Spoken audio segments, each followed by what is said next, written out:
Maybe you have, maybe you haven't. Maybe you started, maybe you haven't. Well, if you haven't, more than likely, and it should at this point be time for you to plant. Yeah. Plant your summer garden right here on the Backyard Gardens podcast. Minisode. To have a good harvest, one must plant good seeds and must also use the right kind of fertilizer.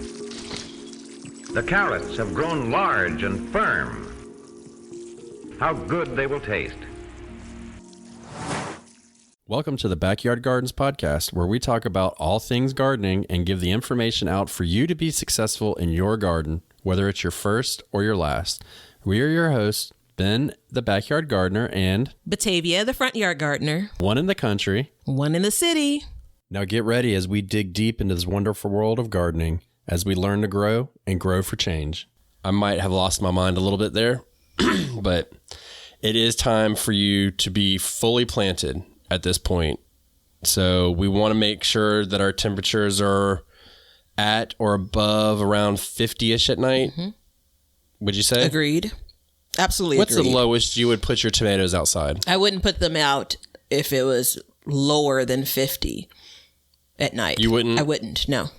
I would, if it was going to dip to around 45, I would do it. Mm. If it was just going to dip, though, it'd have to just be a couple times. It couldn't be a consistent. Yeah. It's a good thing we're two different people. We are. We definitely are. And, last year mine got down to 40 and they struggled. Yeah. So, but you want to make sure that, if you are at the hardening off process, they've been sitting around, that it's time to plant them. Mm-hmm. And you should be, it's all hands on deck at this point. Yeah. So the great thing about this is you've been working hard to keep things going as you've been hardening them off. But now the work is going to... How'd you know I have? Because I know you. Yeah. Come on. This is important to you. I know. Yeah. No, go ahead. So you've been working hard and it's about to get a little bit easier for you. Right. So It's easier to maintain these planted veggies than it was when they're sitting on your back porch or, on the side of your house, if you're me. So this is a moment for us. Let's get ready to celebrate. This is, for me, it's my hope that I am already, again, recorded earlier than the air date, but already planted. But just to note, if you're still getting things planted now, as of this week, I had great success with this exact schedule last year for my summer veggies. So, yeah, you typically even plant later than this. Last year was the earliest, and it was exactly this last week of May that I was putting those things out into the garden. Right. So and this is and a lot of people, Batavia may have been a little behind schedule last year, but that's different. Yeah. Maybe. Jury's out and it'll stay out. It'll never come in on that one. So I'm cool with it. It's a hung jury. Is it a mistrial? It's a mistrial. Okay. It's a mistrial. We'll do mistrial. But, at this point, if you have got it planted, you still have time to put something else in too. You can still go to the store and get a starter if you have to. Something happened, maybe a deer came by and ate something or your son went in there and trampled it down or your dog or something, who knows? Cat dug it up. Mm-hmm. Can I get an amen, sister? Amen, because I know sister. you have those problems. I mean, so, you still have that time now to do that. But what are we planning right now? So we're basically talking about everything that we direct sowed last week because some of the stuff you can start inside. Mm-hmm. And we're talking about tomatoes, peppers, eggplants. Yep. What else? Again, zucchini, if you're doing transplants. I know you don't like to do transplants for zucchini and squash, but I tend to do that. Some people... Wait, did I say I haven't made the announcement yet? No. I'm doing zucchini transplants this year. I'm going to try it. I appreciate you. Because I'm trying to avoid the squash vine borer. So I'm like, maybe if they're a little bit more mature. Oh, so yeah. I'm going, and you know what else I'm going to do? Mm-hmm. No, I don't know. I'm going to cover them. Fudge. I had to pull that back, man. Let me write that down. Why are you pulling it back? That's big news. Yeah. Big news. Depending on the cost of the cover. I will join you. If I'm cheap, and I'm cheap, I might not, but I mean, I think at episode. least one plant, if I do like a container or something, that could be game changing. Stay tuned. Yeah. Holla. So cucumbers is the next thing I was going to say, you know, so I've historically transplanted cucumbers as well and had success with them. So you have that. I mean, peppers. Did you say peppers already? I did say peppers. I'll say peppers again. Peppers. Yeah. Yep. So when you're planting your tomatoes, don't forget, bury them deep. Put the stem in the ground as much as you can. Even take off a couple leaves on the bottom. And if I have a tomato that is a foot long, there will only be 4 inches sticking out of the ground when I'm done planting it. Because I go deep go ahead. All of the little, like those little prickly, they're not really prickly, but they look like that. The hair. Cilia? No, let's call it Cilia? hair. Let's call it hair.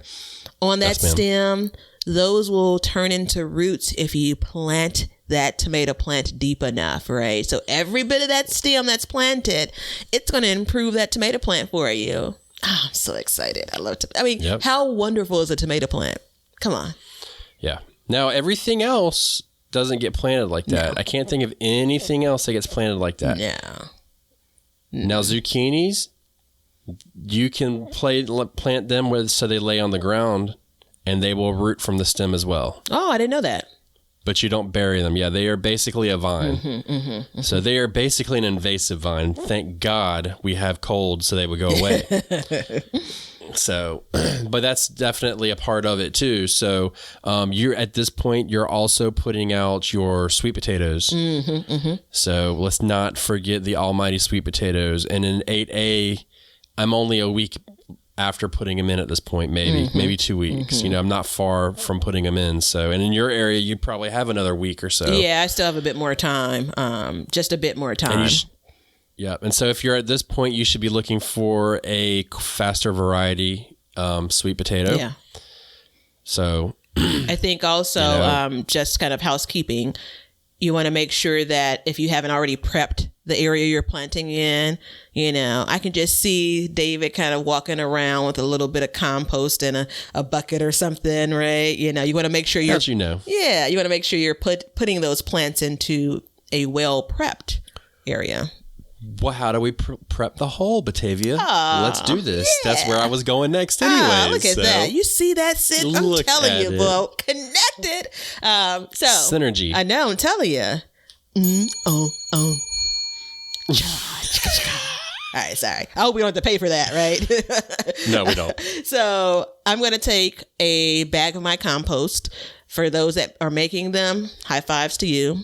But I'm going to take a bag of the compost, dig my hole. I'm going to sprinkle some this year. I'm going to sprinkle some compost in that hole. And I'm going to put the plant in there. How much compost, Batavia? I'm going to say, if I used my hands, I'm going to say maybe 2 handfuls.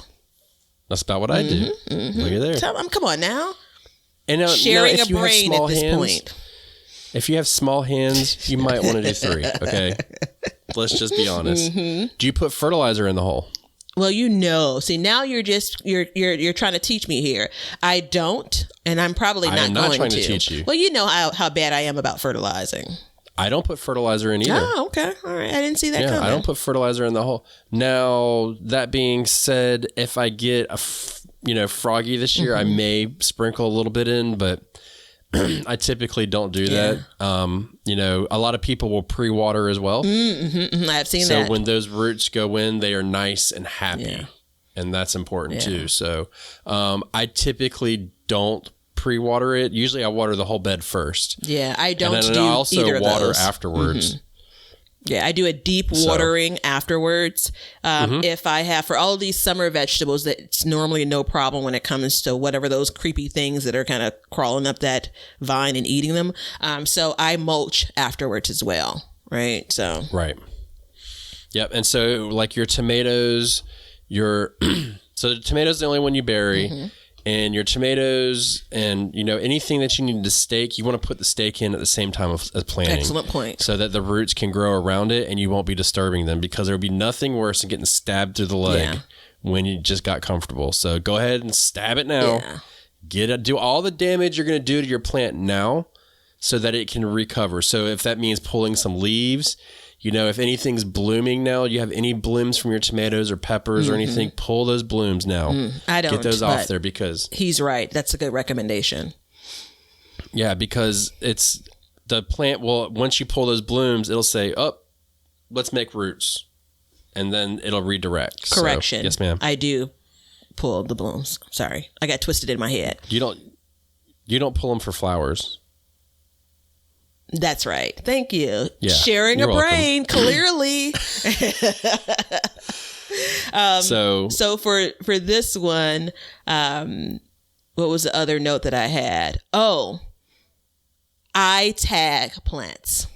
Right. So with all of the tomatoes I have, I'm going to put a tag in to make sure I remember which plant this was. Same thing for peppers. So that's going to be one of the probably closing things I do as a part of planting. Yeah. I don't tag, marker. But that's a good thing to do. I think we refer to it in the garden world as a marker. I don't know. It doesn't matter. Yeah, both. There's no technical around here. Do whatever the hell you want. You can tag it. You can mark it. You can write it down. You can take a picture of it. Don't matter. Just know what it is. And if you don't, you're going to be like everybody else who forgets what it is. You think that you have the brain capacity to remember it, but you don't. No, you don't. And that's okay, because this year I will for sure make a post and say, hey, did anybody know what this is? I forgot. It's a shout out to my very best girlfriend. You think you can do these things, but you can't. It's a line from Nemo. Do you remember? Yeah. That's been a while. Yeah, it has been a while. I'm dating myself. Been a minute. Yeah. You are. So we've pulled the blooms, we've staked, we've dug holes, we've put compost in. You're going to deep water at this point. Some people will cover their newly, freshly transplanted plants with pots or something dark. I do not do that. I have spent my time hardening them off, so that bitch has got to be ready to go at this point. Like, I'm done babying you. Like, dude, this is the finish line. Go out into the world. Be great. I have prepared you. We have trained for this, son. I have rubbed you every day. I have blown wind on you. I have even amped it up, and I have exposed you to the bright star that's closest to us. Get used to it. Then, anything else? There is something. I had it in my head and I just forgot, so I'm going to stall for a second. Yeah. So I could actually stall for many seconds, but I can't remember the thing. I have it. There it is. So in relation to that, though, where you say, yes, I plant something and I'm going to cover it with a pot. I don't do that, but I plant it in the evening. So when the sun drops, it has those hours to rest in that and get comfortable. Yeah. So I don't plant in the earliest morning, but I think for me, I don't plant in the evening either. I mean, part of it's schedule, part of it's, when it's the most comfortable in the day. But we're still talking about there's one last moment for shock for this plant, and that's what we're doing right now. So I definitely get the idea of planting it in the evening. Yeah. Now, when I say evening, I'm not saying I go out there at 6, if the sun goes down at 7, I'm going out there at 6 o'clock at night, but I might be out there at, 4 o'clock or something when the sun's getting lower. So, because I mean, look, you still want it to be getting that same sun that it's going to get there. So typically before I put them in the ground, I'm having them finish off their hardening spot in the bed they're at. Oh, excellent point. In their pots, but right next to that bed. Yep, excellent point. That's kind of, ding dong. So, but that's what we need to do. We need to be planning. Just get those tomatoes deep, man, because look, let's face it. What's a garden without a tomato? It is not a garden. No, it absolutely is a garden, but not one that I love. In America, that could be, questioned because it is literally a staple for, a garden. But if you've already done this, no worries. If you aren't prepared to do it this week, no worries. But make sure you don't wait too long, man. Come on. We're here. Yeah. It's go time, baby. Yeah, it's go time. Look, there's been 50,000 of you that have listened to us and said that we want to do this. So, damn, dude. Were you guys just pulling our legs? Yeah, because we literally talk about nothing but gardening, so y'all ain't getting nothing else out of this. So, come on. If you don't wrap this up, I'm going to lose it. Well, that's good because we got 15 seconds before we meet our time. So, everybody, have fun. We made it. Plant that summer garden. Hashtag BYG Podcast, because this is it. We want to see you grow. Thank you. Minisode over. Congratulations and see ya. Thanks for hanging out with us today. If you want to see what we're up to or just stay up to date on all the announcements regarding the show or anything gardening, then you can follow us on Instagram at Backyard Gardens TV. We love seeing what you guys are doing, so use hashtag BYG Podcast in your posts, and we'll be sharing your gardens with the Backyard Gardens community. And check us out on YouTube at Backyard Gardens, where we will post this show, all of our other shows, clips, and then also some gardening tips and just gardening entertainment. And you can see us at our website at backyardgardenstv.com. But that's it for today's show. So help us as we learn to grow and grow for change. And until next time, we'll catch you guys later. We'll call this one a wrap. Now you know why people feel like celebrating at harvest time. All over the world, people have feasting and good times when the crops have been gathered in.